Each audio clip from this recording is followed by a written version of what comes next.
Ok, turma. Retomando.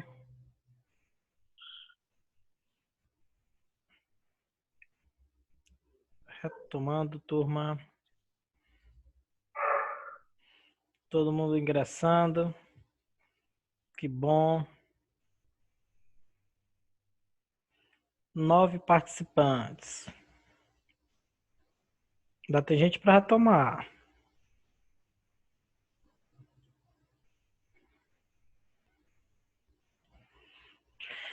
Vamos lá. Giovana, Ana Júlia, David, Lucas, Jennifer, Carol, Luiz Felipe, Eric, Yasmin. Certo.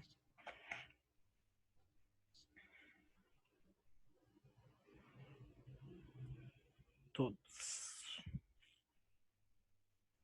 Um minutinho apenas para todos. Opa.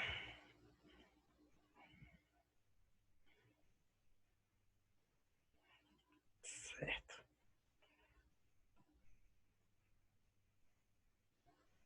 Ok. Creio que agora todos presentes. À medida que eu for explicando, se vocês notarem que alguém tá pedindo para entrar, vocês me avisem como vocês têm feito, tá? Porque às vezes eu estou no segundo plano aqui e acaba não tendo como. Mas, então vamos lá compartilhar a tela. Ok. E professor, Oi. por que você não deixa logo liberado para todo mundo ir logo entrando? Dois motivos. Um, a gente colocou admite todos, quando todos pedem para entrar. Não que a gente não confie, mas o que acontece? Não é relativo à nossa escola, graças a Deus, mas em algumas outras escolas, as pessoas que utilizam o Zoom, elas podem passar o ID e a senha. Já aconteceu em uma outra escola de passar o ID e a senha para outras pessoas e aí entraram para bagunçar na aula, entendeu? Ah, entendi.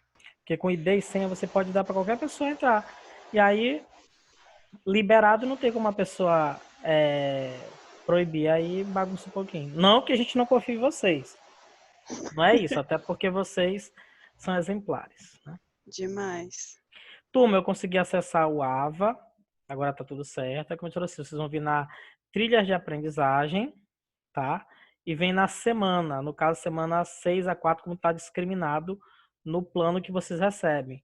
Porque o que estava acontecendo? Às vezes, muitas vezes, na verdade, a pessoa estava vindo nessas semanas aqui por estarmos em maio, mas como eu disse para vocês, nós estamos em maio, mas o sistema lá não parou. Então, nós estamos pegando de onde nós havíamos parado até chegar aqui, né, ou futuramente passar daqui, lógico, porque eles vão entrar de férias em julho e nós não. E aí nós entramos nas trilhas de aprendizagem direitinho, e aí nós temos acesso. Como vocês viram, está aqui, ó, gênero depoimento. E aqui tem uma atividadezinha. Inclusive, eu já baixei a atividade. Pode falar a hora que quiserem. E professor, essas Oi. atividades tudinha para enviar até dia 22? Ah, sim, sim. Tudo isso, pô? Tudo. Não, mas na verdade, a gente vai colocar lá um campo, né? Relativo às últimas que nós passamos em março. Essas aqui tem um prazo, mas as que valem pontuação, que é outra situação, são aquelas que nós passamos em março, tá? Ah, aquelas domiciliares, no caso, né? Exatamente. Então, tipo assim, se eu não quiser fazer isso aqui, eu não faço, né? Não existe isso, se não quiser fazer, não faz, tem que fazer. Pô, mas tá dizendo lá assim, ó, tá dizendo assim, ó, livre escolha, eu sou livre. Tá certo. Não, horário livre. É Não, outra livre coisa. escolha. É outra coisa. É outra coisa. Tá lá, horário livre. O Não, horário Ana que Júlia, escolhe pra fazer. silêncio, Ana Júlia. Tá, turma. Tá. Verdade. Eita, pô, bicha lerda. Gente, olha aqui, vamos lá. Certo? Eu tava com saudade de vocês, de todos vocês, sério mesmo. Esse momento de descontração, isso tudo é Eu bom. fiquei em dúvida aí na minha parte, né, mas aqui. Turma, vamos lá. Olha só, então falando aqui sobre as características. Aparentemente. Não, não, de todos vocês, sem dúvida. No primeiro ano, no coração, sempre. Então, Começou o drama, Giovana. é verdade. Então, Claro. olha só, turma. Sobre as características, tá? Falamos de todas elas. E agora a estrutura de como fazer um relato pessoal, tá? Então, o que acontece? Ainda que não exista uma estrutura fixa, por quê? Porque você tem liberdade, né? Deixa eu falar até livre, liberdade, né? Que coincidência.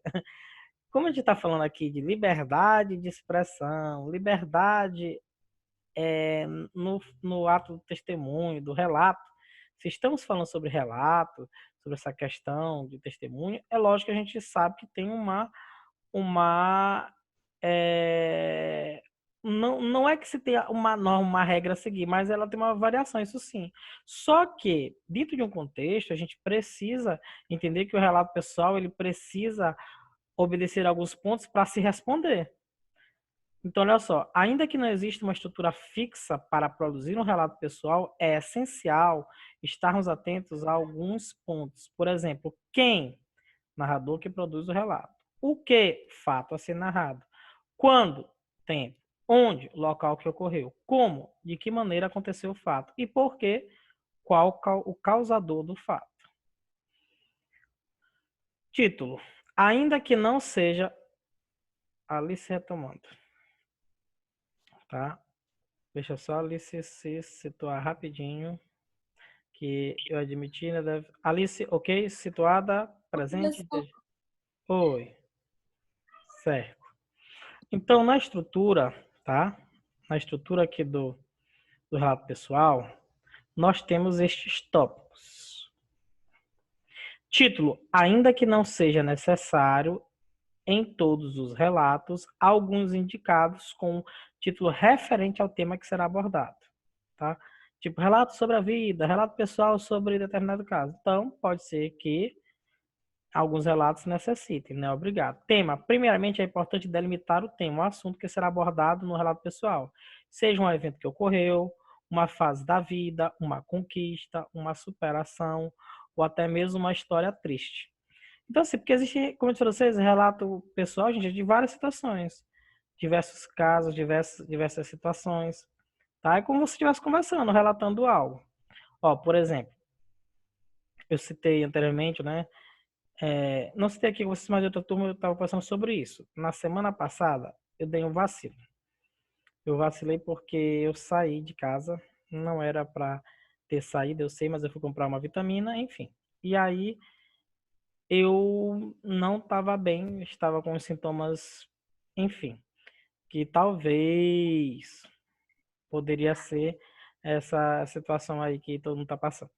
E aí, não. Aí eu fui até a clínica, tudo direitinho.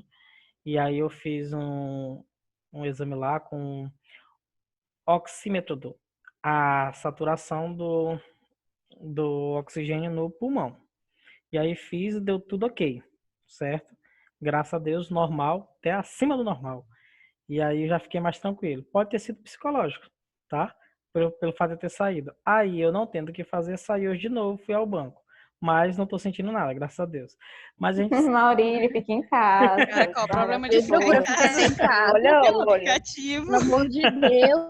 Mas eu sei que... Maurílio, tu vai Mas, levar o mundo se tu mas pegar gente, esse- mas a questão, gente, é porque hoje eu tinha que sair que o meu cartão de crédito foi clonado do Banco do Brasil. Então isso é preocupante. Aí eu tive. Meu Deus. Pois é, vocês imaginam. Essas coisas só acontecem contigo, não é, É possível. impressionante. Maurílio, Duda. Minha Teve o tempo todo pra clonar, vai clonar em tempo O de relato pandemia. pessoal dele aí. Exatamente, Cara, é isso aí, triste, né? gente. É por isso que eu Pegou tava no ar, hein? relatando. É por isso que eu tava relatando. E minha noiva falou justamente Aham. isso aí que vocês falaram. Justamente isso. Então, o que acontece? Aí eu tive que sair. Então, esse foi o meu relato pessoal. Tá, gente? Mas eu saí de máscara, tudo bonitinho De e tal. Tu máscara. não botou um plástico, Coloquei. saco bolho na Não, roupa, tudo, né? só minha. Capacete de astronauta. Não, Igual um só, astronauta na não, rua. só minha máscara Pegar um da. astronauta na rua, não. Não, só minha máscara da Liga da Justiça e um óculos escuro. Tá? Então, Eu gente, não até duvido a disso. máscara Eu dele. tenho certeza que tu foi Eu assim também não mesmo. duvido, Não, não. não, mas Eu tenho certeza que ele foi combinando a roupa. exatamente, Mulher exatamente. a máscara dele. Era a máscara e Liga da Aí, Justiça, pandemia, embaixo era a Mulher tá vestido. Maravilha. Gente, O que calção era Superman. meio que foi isso aí mesmo. A camisa era dos personagens da DC, da Liga da Justiça, e a máscara também. Realmente eu fui combinando, não vou mentir. Explosão. Então, turma, Só no conjunto. conjuntinho, né, gurizinho? Então, turma, Primeiramente, é importante delimitar o tema, o assunto, que será abordado no relato pessoal. O que que eu relatei a minha saída, né, e o meu medo, enfim. Vocês podem relatar um evento que ocorreu, uma fase da vida, uma conquista, uma superação ou até mesmo uma história triste. Na introdução, pequeno trecho em que aparecem as principais ideias que se quer relatar. Nessa parte é possível encontrar o local, tempo e personagens que fazem parte da narrativa. Contexto. Observe em que contexto se passa o relato que será narrado. Fique atento à utilização dos tempos verbais, no presente e no passado, e ainda o espaço local que ocorrem os fatos. Personagens. Observe no seu relato quais são as pessoas envolvidas e de qual maneira devemos mencioná-las no texto. Por exemplo, se elas são relevantes e fazem parte do acontecimento. Desfecho. Após apresentar a sequência de fatos, ordem dos acontecimentos, é extremamente importante pensar numa conclusão para seu relato. Seja uma questão que surgiu com a escrita ou mesmo a sugestão para as pessoas que enfrentam, faltou o quezinho bem aqui, que enfrentam tal problema, certo? Então, olha só, aqui, tá? Nós abordamos a estrutura, certo? Com todos os tópicos que nós podemos abordar. E aí, no materialzinho de vocês, balcão de redação, nós temos algumas orientações, vamos ler alguns textos aqui, tá? Para vocês terem uma ideia do depoimento. Essa atividade é interessante. Porque, gente, esse gênero textual, ele tem mais liberdade do que o texto dissertativo argumentativo, tá? Outra coisa interessante que nós vamos trabalhar na oficina, porque hoje é redação em si, e eu não vou deixar de tocar nisso com relação às oficinas. Deixa eu minimizar aqui para vocês e deixa eu colocar. Pronto. Olha só o que eu consegui, até porque nós já começamos, né? Nós sabemos que já começaram as inscrições do Enem e muita gente do primeiro ano vai fazer, tá? Então, Sim, infelizmente. então o que que eu tenho? Eu ainda não me inscrevi, mas eu vou me Primeiro inscrever. ano, boa sorte, viu? Tá. Giovana, só lembrando que tu faz parte do primeiro ano. Giovana não faz parte, não. Você faz parte desse conjunto. Então, olha só. Aqui é uma cartilhazinha que eu consegui do próprio INEP, do próprio Enem, do próprio órgão. Professor, me manda. Ui, Tá, eu vou ver como é que eu vou fazer para enviar isso aqui. Os Eu alunos... posso colocar meu e-mail aqui. Você pode Pois mandar é. primeiro? Joga pro e-mail de Ana Júlia. Ah, tudo Eu bem. vou botar tudo bem. meu O e-mail Aurélio aqui. usa Hotmail, pô. Quem é que usa Hotmail? Eu? Certo. Sim. Então, ali. gente, nós vamos trabalhar isso aqui também, certo? Não se preocupem nas oficinas, tá? E amanhã é dia de oficina, eu já vou começando a trabalhar isso aqui, ó. Aqui eu tenho justamente, ó, as situações que eu abordei sobre tese, sobre argumentação, certo? Tá bem aqui, eu vou copiar o e-mail para enviar e vocês passam entre vocês, tá? Eu vou só minimizar aqui tudo, certo? E eu vou colocar aqui, eu vou enviar esse material, um material muito interessante, muito bom mesmo, porque ele é do próprio INEP. E nesse material, ó, além do esquema estrutural, o próprio material, o próprio Enem, ele esclarece algumas dúvidas. Aí vocês vão ver que nós abordamos categoricamente em nossas aulas. Aqui vamos fazer algumas perguntas. O que zera uma redação, tá? Vou dizer aqui também o que o próprio INEP aconselha, o que ele diz que você deve fazer, as competências, vamos estudar competência por competência, vamos estudar tudo isso aqui, as pontuações, tá?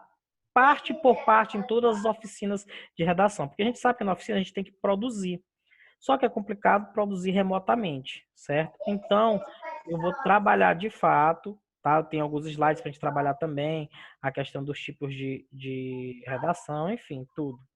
Ok? Agora aqui... Mandar tudo para Ana Júlia, por favor. Então, mando sim, não se preocupe. Pode mandar, professor. Vai mandar. Hoje, nas aulas de redação, nós vamos trabalhar os gêneros textuais, que se aborda no primeiro ano. Relato, jornal, enfim, os gêneros. Mas nas oficinas, vamos trabalhar a cartilha do Enem.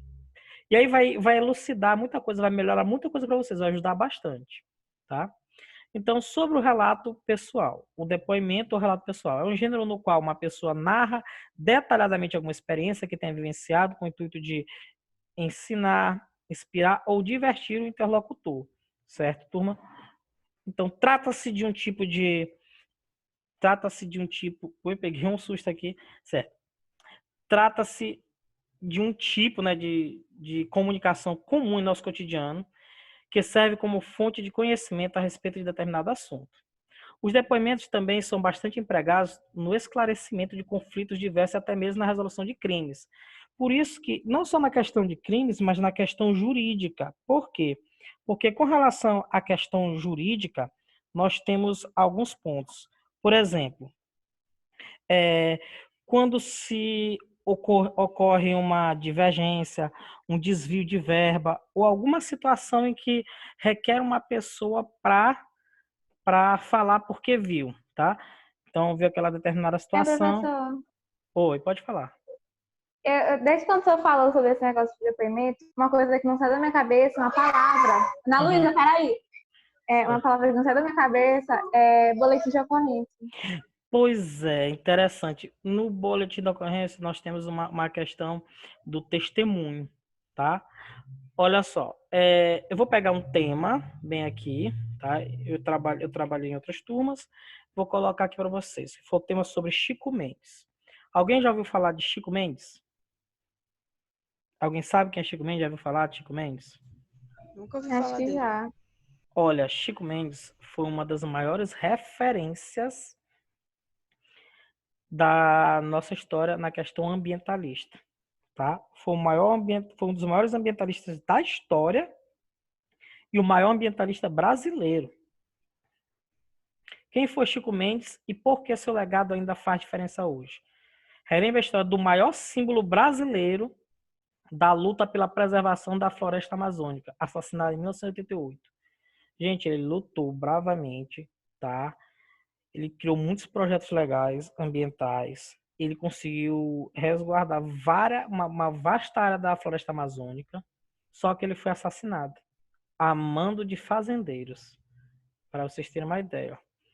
Aqui ó, uma Gente. frase dele. Ó. No começo, pensei que estivesse lutando para salvar seringueiras.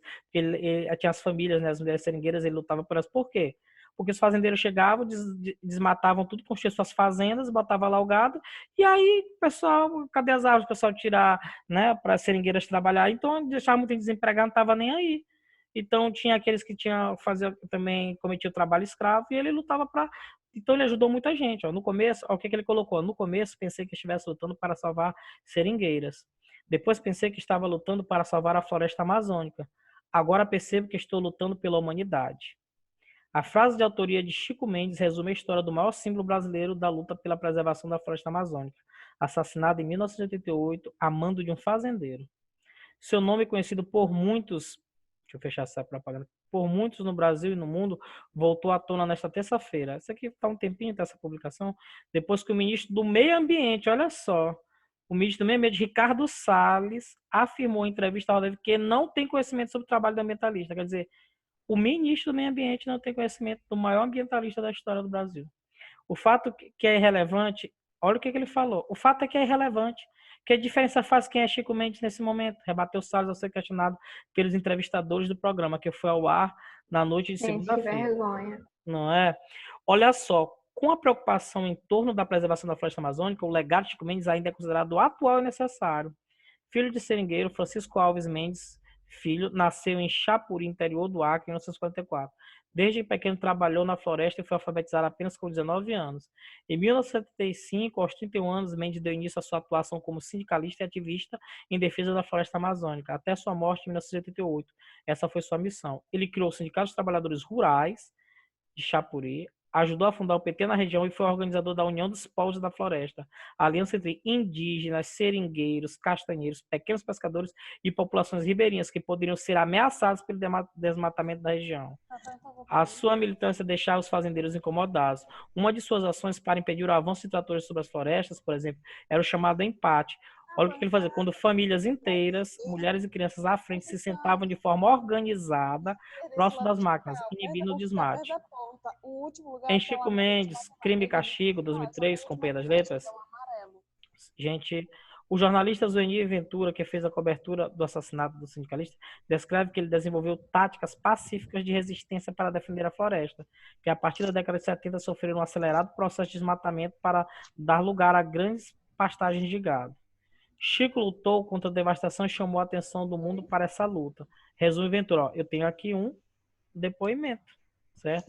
De fato, sua luta foi reconhecida internacionalmente. Em 1977, Mendes falou na reunião do Banco Interamericano de Desenvolvimento, em Miami, denunciando a destruição da floresta.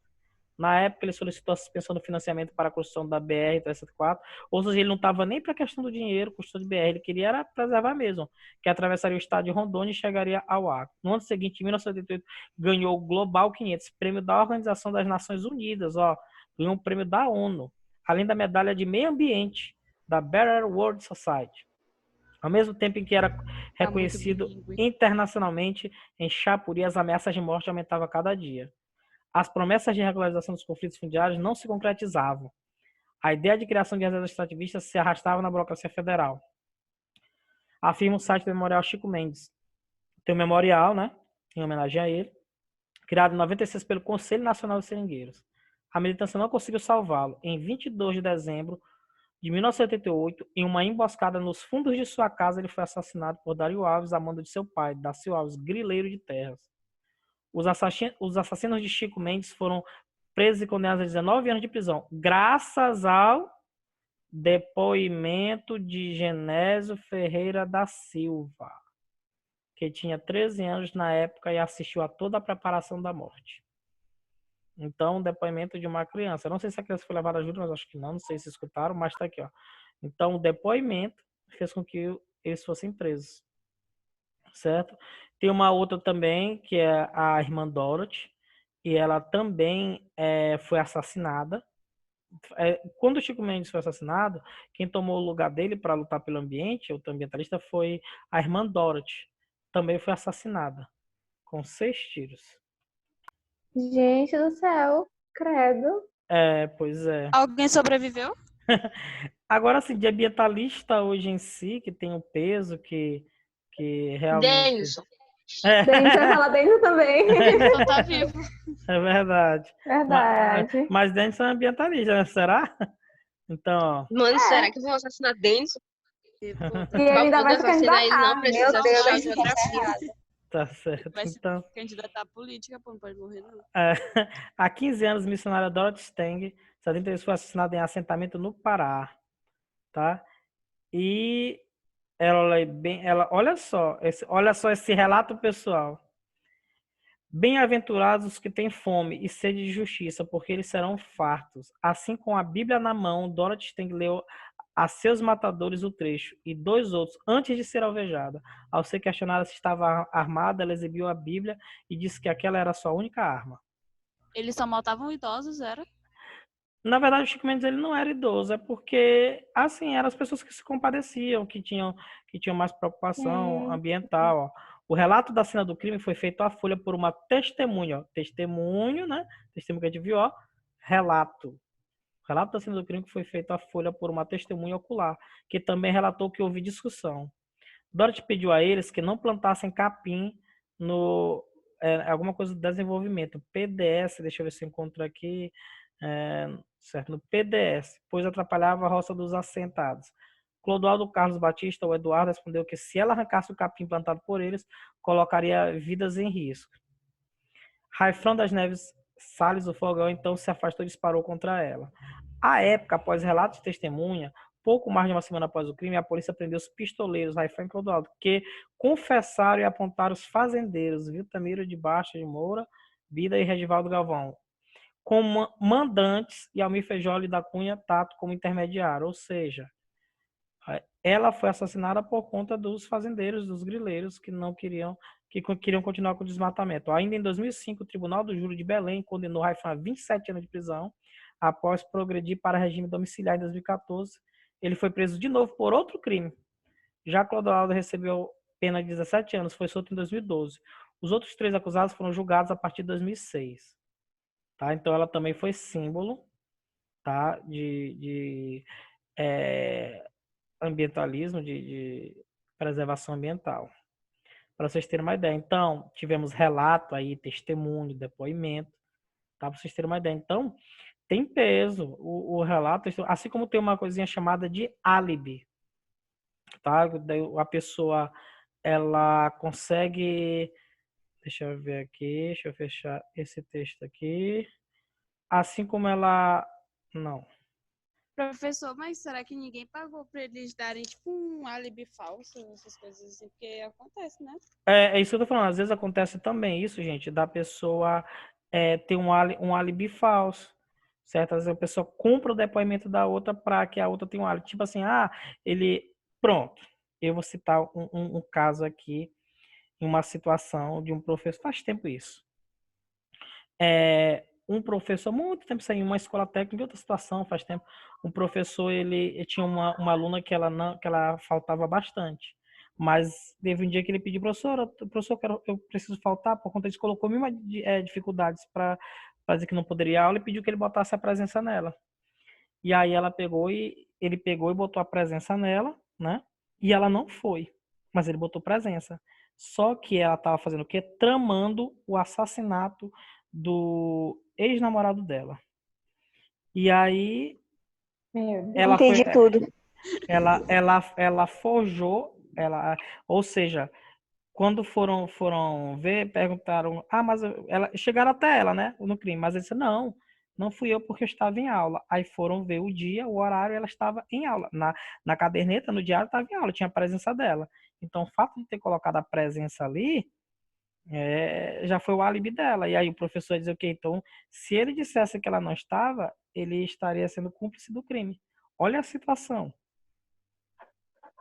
Tá vendo a situação? Aí, daí você, por isso que é complicado essa questão de álibi, testemunho, tudo isso aí é uma situação complexa, uma situação que requer muito cuidado, álibi, testemunho, depoimento. E às vezes a pessoa acontece muito assim também, né? Como foi citado aqui, que a Ana Júlia falou, que às vezes acontece da pessoa pagar para a pessoa forjar o depoimento. É crime, isso é muito sério, isso é grave. Pô, minha voz é Tio, tão parecida com a Diana Júlia mesmo. Não, todo mundo tem a voz Possível. parecida com a minha. Alice, Giovana. Todo Ah. mundo. não, mano, Também. ninguém identifica a Diana Júlia. Não é possível. Ele Eu sempre coisa fico assim. muito magoada. Alice tá calada. Foi a Ana Júlia que falou. Fala, Alice, muito bem. Mas, E hoje não sabia É meu muito nome, injusto. é que eu nem tava na Ana aula. Júlia tem uma voz muito comum. mas foi a Ana Júlia que Tô falou, triste. não foi? Foi a Ana Júlia que falou ou foi a Alice? Foi a Foi Alice? Giovana. Ana. Alice não falou nada. Ah, Nada a ver. Tá certo. Mas quem foi que falou que desde o dia desde a hora que se falou, ele só pensava em boletim de ocorrência? Quem falou? Foi a Ana Júlia, foi Então eu. pronto, viu? Era isso que eu tava falando, aí eu meio que Viu não então, galera? certo? Então, como foi citado aqui, o depoimento é o gênero textual no qual uma pessoa narra detalhadamente alguma experiência que tenha vivenciado com o intuito de ensinar, inspirar ou divertir o interlocutor. Trata-se de um tipo de comunicação comum em nosso cotidiano, que serve como fonte de conhecimento a respeito de determinado assunto. Os depoimentos também são bastante empregados no esclarecimento de conflitos diversos e até mesmo na resolução de crimes. Por isso, geralmente as ações são descritas com exatidão e objetividade, mas é comum que o emissor revele suas impressões e sentimentos em relação ao fato narrado. Confira o texto a seguir. Depoimento. De carona no vírus, vivi dias de sonho e distopia na Ásia. Monumentos vazios e serviços com preços lá embaixo foram ponto alto da viagem. O tempo todo a sensação... Deixa eu ver se eu consigo dar um zoom aqui rapidinho. Tá aqui. Pronto. Mais um pouquinho. Certo. Ok. O tempo todo a sensação era de estar na contramão, chegar quando todos parecem querer fugir. Viajar pela Ásia em tempos de coronavírus é viver momentos sublimes, de par diante de paisagens estonteantes, e outros que parecem saídos de um pesadelo, a distopia de ficção científica tornada realidade sem o menor glamour. Estive na Malásia, na Tailândia, no Vietnã e no Camboja no mês passado, ao longo das semanas em que a epidemia que hoje se alastrou para quase todos os cantos do globo ainda dava seus primeiros passos para fora da China, onde se deu o primeiro surto. O noticiário, ao longo do trajeto, de aeroporto em aeroporto, hotel em hotel, subia cada vez mais o tom.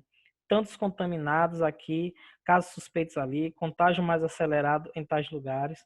Telejornais falavam em mercados derretendo, bolsas de valores em queda livre, certo?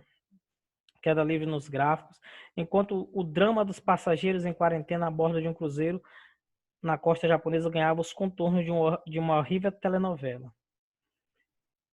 Mas do lado de fora da janela do quarto, em Phuket, a ilha do sul da Tailândia, famosa por praias que já foram cenário de filme, reinava uma paz estranha, como se aquele mundo em pânico se desenhava nos boletins da CNN também fosse coisa de ficção. O importante eram os bons drinks à beira da piscina debruçada sobre o mar cintilante lá fora, com a debandada dos turistas, em especial das horas de chineses. O preço das diárias de hotéis, antes impraticáveis, sofreu a mesma queda dos índices do mercado financeiro, talvez um dos primeiros pontos positivos a destacar em toda a epidemia. Isso é a ausência de multidões fazendo selfies em pontos disputados de qualquer roteiro pela região, corresponde ao lado do paraíso da viagem. Já os saguões de embarque dos aeroportos cheios de rostos escondidos atrás de máscaras cirúrgicas lembrava tristes ambulatórios hospitalares. Sem dúvida, um momento pesadelo do rolê. Na doce vertigem das férias, tentava não pensar, por exemplo, se aquela hora que uma mulher tossiu em mim na saída do restaurante teria sido o microsegundo decisivo para que eu também entrasse para o rol das vítimas. Mas passar por um check-up obrigatório na porta de cada boteco me deu a certeza que, pelo menos, não estava com febre, o sintoma claro do contágio.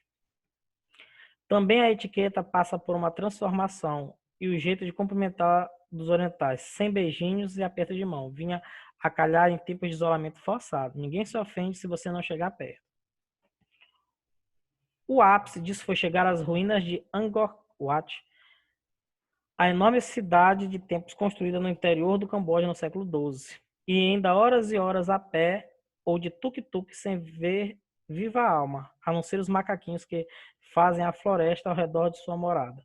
Qualquer guia de viagem alerta para as aglomerações dantescas que ofuscam a aura daqueles templos. Não era coronavírus, eles estão lá, intocados, numa placidez gloriosa. E aqui um depoimento sobre racismo. Tá? Então vamos lá.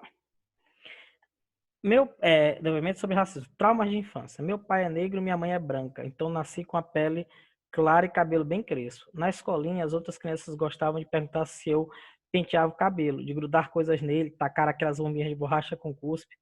Credo.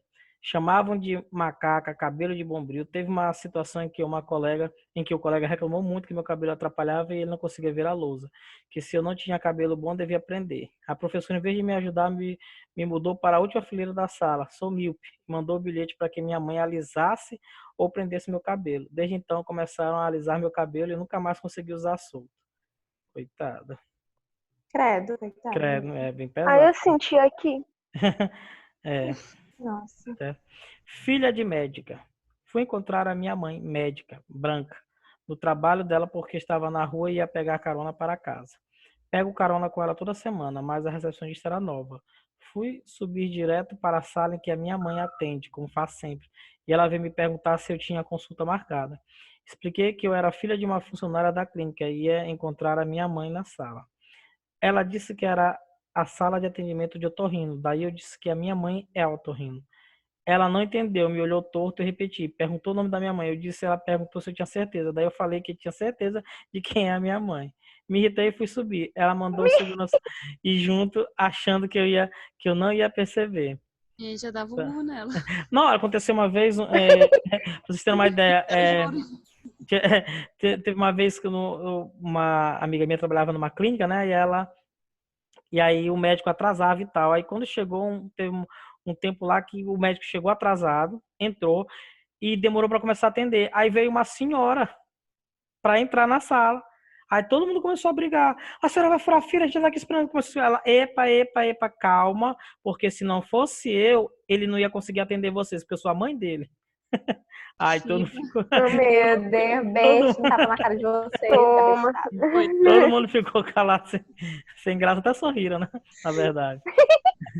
Aí bem aqui, depois, olha só, me irritei e fui subir. Ela mandou o segurança e junto achando que eu não ia perceber. Depois, quando eu estava descendo e passei pela recepção com a minha mãe, ela fez uma cara de espanto. Minha mãe foi lá e disse: Essa é minha filha, muito linda, né? Karina, é o nome dela. Eu não tinha falado para minha mãe porque sei que ela fica chateada quando isso acontece. Foi coincidência. Eu falaria na mesma hora. É verdade. Daí a moça disse: Pois é. Ela disse: Quase duvidei. A senhora parece uma bonequinha de porcelana, linda, linda. Se fosse para adivinhar qual funcionária daqui é a mãe dela, eu diria que é uma das faxineiras. Meu Deus. Caraca, ela falou Ela ainda isso. continua Caraca, no maluco, eu eu fazia a minha mãe fazer uma avaliação de demissão. Quebrava na porrada. Lindo. Pois é. Tá vendo? Esse aqui é os textos que a gente tá lendo aqui. Uma aula de racismo. Uma vez eu desci atrasado para o colégio, eu estudava à noite e tinha um caminho considerável do metrô até a escola. Lembro que fui passar do lado de um senhor e acelerei o passo. Quando cheguei do lado dele, ele me deu uma cotovelada no estômago e disse que eu não ia conseguir assaltar ele. Meu Deus. São só relatos de Gente, eu situações dava de... outro. Mano, Eu ia chorar. situações de... que ódio. Só situações de racismo, tá? Caraca, velho, nunca aconteceu nada disso comigo, não. Graças a Tá Deus. bem. Tô muito privilegiada, cara. Se isso É. acontecesse, acho que eu ia chorar. Não ia Por dar isso que é interessante, ó, como é morar no Brasil, tá? Vamos ler mais esse Comemorar aqui. no mundo, tio. É, vamos lá, olha só. Turma, esse último textozinho aqui, para eu explicar a proposta, esse último texto aqui, vocês vão ler para poder fazer a proposta, né? Porque senão a gente não vai ter esse tempo todo para conseguir fazer, tá? Olha só. A coletânea apresenta diferentes tipos de depoimentos, alguns mais detalhados, outros mais sucintos. Em todos os casos, a linguagem utilizada visa descrever o fato e, ao mesmo tempo, sensibilizar o interlocutor. Com certeza, sensibilizou todos nós, não é possível. Quem não se sensibilizou com isso Sim, aí, sim, sim. tem que Me senti pensar, né? impactada. Tem que ir na Nossa, psicóloga, né? Por favor, É. vai se tratar, porque, olha, é impossível. Pois é. Eu quase chorei. Pois é, eu queria ver se dá para ouvir o áudio, porque no próximo eu vou colocar um de um relato, né? Tem uma reportagem muito interessante que fala, que coloca as crianças, é um teste social, um experimento social. Eu quero colocar para vocês, certo? Então, olha só, o que acontece? A coletânea apresenta diferentes tipos de depoimentos, alguns mais detalhados, outros mais sucintos. Em todos os casos, a linguagem utilizada visa descrever o fato e, ao mesmo tempo, sensibilizar o interlocutor. Com base nessas informações e na leitura dos textos de apoio, imagine que você está fazendo um intercâmbio, tá? No exterior e foi convidado pelo jornal local a escrever um depoimento sobre como é morar no Brasil. Para isso, você pode narrar uma situação que tenha vivenciado, que, na sua opinião, retrate como é viver no nosso país. Utilize a primeira pessoa do singular, né? Eu, tal, do jeito que está aqui, direitinho. E respeite a norma padrão da língua portuguesa. Seu texto deve ter, no mínimo, 25 e, no máximo, 30 linhas. Se tiver alguém que já passou por uma situação dessa que eu espero que não tenha passado, pode relatar, ou então pode... Meu professor, Oi, pode falar. minha vida não é tão interessante assim, não. Acho que eu nunca passei por A uma minha porra dessa. também não. Minha vida É, professor, eu pode entrevistar outra pessoa? Na cama. Pode, porque aí vocês fazem um relato pessoal transcrevendo, né? Pode entrevistar a pessoa. Eu posso porque eu uso o meu fantástico, porque ele tem uma história interessante sobre assalto, essas coisas. Pois é, pode, mas aí tu tem que se passar por ele. Professor? Ah, tá. Professor? Caraca, velho, eu não sei nada. Professor, se eu quiser, tipo, criar uma história fictícia, Pode, porque nem todo mundo passou por isso aqui, né? Era massa, ó. Pode. E onde é que a Ana Júlia diz que tem sobre isso daí? Quem que entende sobre isso? Vai inventar um personagem. Pode inventar a pessoa, mas tem que colocar a primeira A pessoa. Ana Júlia falou que não sei onde. Professor, eu vou colocar meu padrasto, mas vai ser eu, no caso. Dele. Certo. Ana Ok, Júlia Tá bom? do cadastro dela. tudo bem. Turma, então nós encerramos por aqui, certo? Foi um prazer a gente ter esse contato novamente, morrendo de saudade de vocês. Vocês sabem que sem sem demagogia, amo vocês, vocês moram no meu coração. Muito obrigado. Vocês fazem as minhas manhãs mais felizes, tá? Foi muito Tá de tarde. muito bom a gente. Tá tarde. Desejo a todos saúde. A gente se vê amanhã, novamente pela manhã. Tipo, tu Tá? ficar em casa, Gente, viu? muita saúde. Não saia de casa. Quer dar entendeu? um Fique em casa, Maurício. Tá, obrigado. Pede pelo correio, existe banco no celular, tá bom? Tá bom. Então, Deus Cheio das abençoe. tecnologias, mas tem na caixa lotérica. É verdade. Então, gente, Deus abençoe a todos. Muito Eu também. obrigado Amém. pela paciência. Espero que nossas aulas tenham sido satisfatórias, essa aula de agora, tá? E Sim, sim. E Maurílio, oi, deixa eu... manda esse